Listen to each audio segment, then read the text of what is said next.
Merci Clara pour ton intervention. Alors je vais commencer par je reviendrai après sur l'intervention d'Alenka.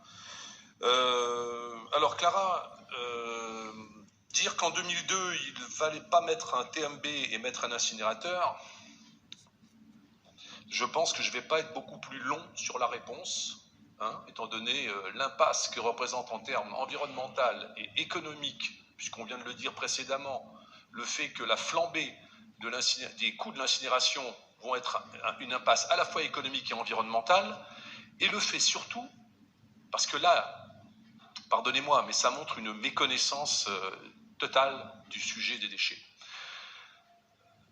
Quand vous traitez les déchets d'une métropole et que vous choisissez un outil industriel pour remédier à cela, que faites-vous? Vous dimensionnez un outil industriel. Et que faites-vous quand vous dimensionnez un outil industriel? Vous le surdimensionnez. C'est toujours le cas. Vous pouvez aller dans toutes les métropoles, vous pouvez étudier toutes les situations. Les outils industriels sont surdimensionnés. Je l'ai dit en 2004-2005. Améthyste s'est ouvert en 2008 avec un tonnage de 210 000 tonnes. On n'a jamais dépassé 120 tonnes. Quand vous faites un incinérateur, Clara, on ne le fait jamais pour 50 000 tonnes. Il faut qu'il soit rentable.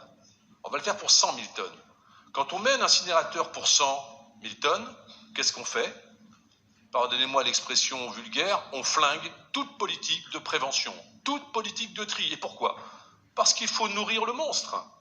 Parce que vous l'avez conçu, vous l'avez acheté, vous l'avez financé pour brûler 100 000 tonnes. Vous croyez qu'il va se contenter de quoi? Autrement dit, vous paralysez l'idée même d'une politique de prévention, l'idée même du tri. C'est ce que j'ai dénoncé en 2005 en disant que le TMB était une impasse. Parce que le TMB l'a démontré. On a fait croire qu'on avait une structure qui allait trier et qui allait valoriser. Et qu'est-ce qu'on a vu? En 2010, on triait 4 kilos de biodéchets par habitant et par an. En 2018, on en triait 9 kilos par habitant et par an en 2010. On n'en triait plus que 4 en 2018. Améthyste a paralysé le geste de tri, était totalement contraire à la politique de tri des biodéchets qui maintenant est mise en avant par la politique nationale. C'est une obligation réglementaire. Donc, pardonnez-moi, mais quand on dit que voilà, on avait une solution en 2002, c'était l'incinérateur, voilà, c'est un peu court. J'entends parler après, Clara, de supériorité du privé. Je ne vois à aucun moment dans la stratégie qui est mise en place où il est fait état de la supériorité du privé. La politique zéro déchet, c'est justement une politique qui se désengage des grands outils industriels. C'est une politique qui remet en premier plan toutes les initiatives comme le compostage de proximité, comme la valorisation des biodéchets, qui sont des méthodes ancestrales, qui sont des méthodes qui rendent à chacun le pouvoir sur la gestion de ces déchets. Donc dire qu'on a une supériorité du privé, c'est encore une fois une absurdité. Et après, j'entends parler à la fin qu'il faut faire confiance au monde scientifique. Mais qu'est-ce qu'on doit conclure?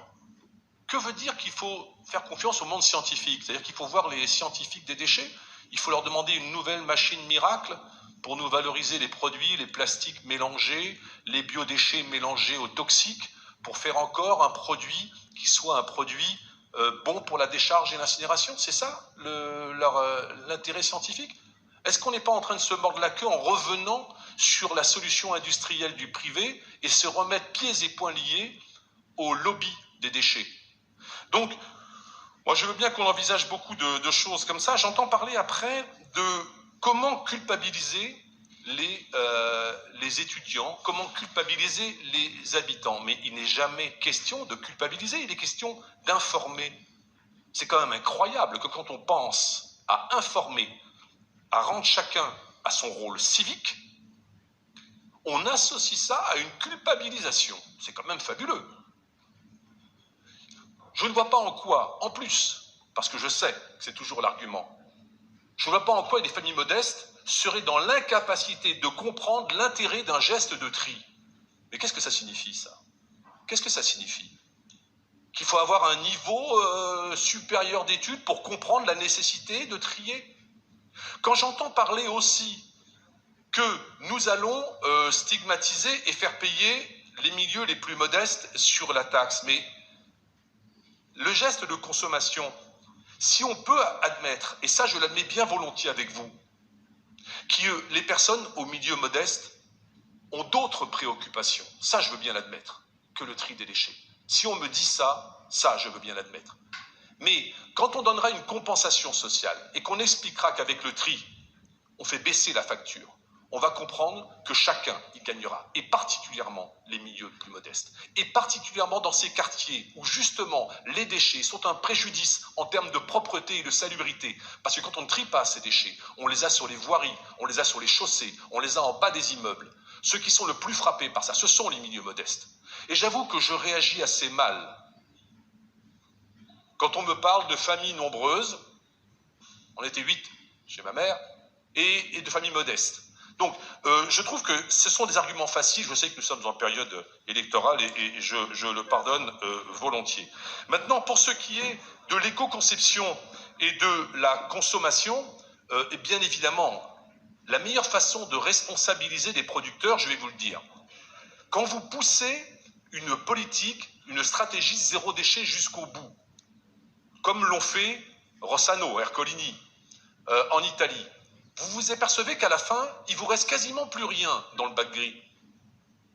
Il vous reste 5, 10% de ce qui est actuellement dans nos bacs gris. Et qu'est-ce qu'ils font, les Italiens, Ercolini, d'une stratégie zéro déchet? Ils regardent les déchets qu'il reste dans le bac gris. Et ils remontent aux producteurs en leur disant, regardez, ceci se retrouve in fine, malgré toute ma politique, dans les refus. Et ils arrivent à changer les modes de production. Mais il faut commencer par se responsabiliser aussi pour pouvoir agir en feedback. Je vais venir maintenant sur Alenka, qui était très inquiète. Très inquiète sur l'établissement d'une politique.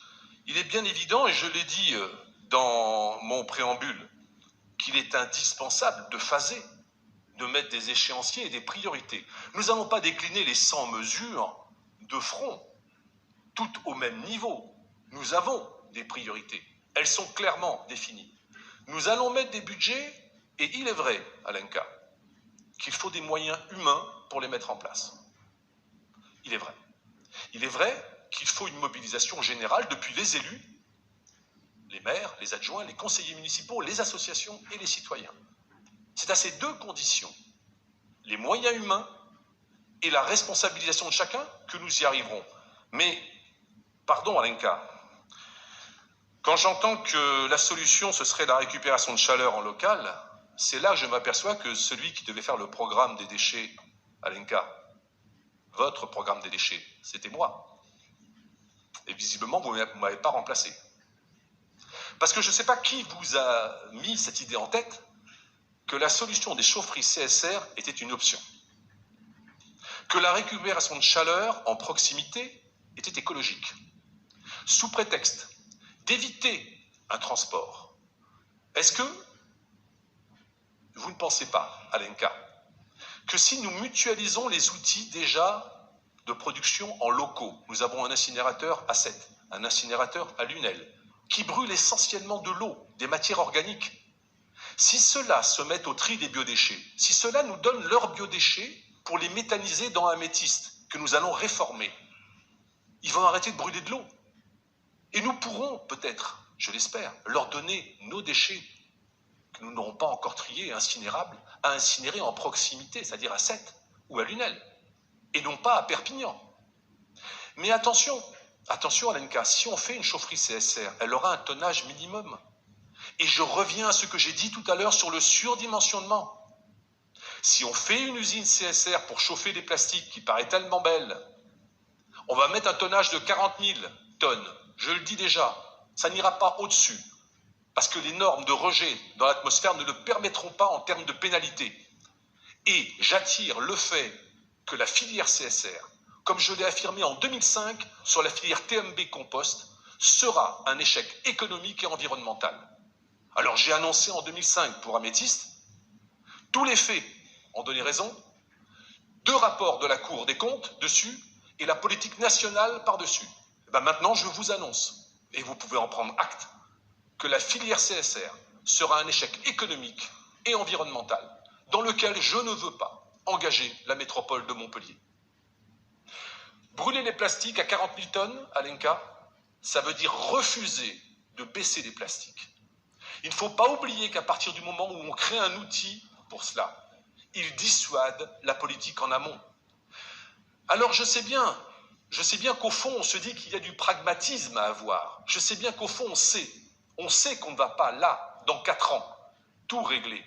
Mais attention de ne pas commencer à nous tirer une balle dans le pied d'emblée. D'emblée par un outil qui va déjà paralyser. À quoi ressemble un vice-président de métropole qui lance la métropole sur une politique zéro déchet et qui budgétise de l'incinération? Moi, je pose déjà cette question sur le principe. Je pose déjà cette question sur la question du sens. On veut donner du sens aux gestes de prévention et aux gestes de tri depuis le début jusqu'à la fin. Il faut être cohérent par rapport à cela. Nous tirerons les conséquences et les conclusions de l'engagement, mais le virement de cap, s'il est puissamment réalisé par chacun, va être spectaculaire. Je vais laisser peut-être le président répondre sur les autres versants, mais je tiens à dire que le plan, c'est maintenant qu'il démarre. Les résultats, on ne pouvait pas les avoir hier.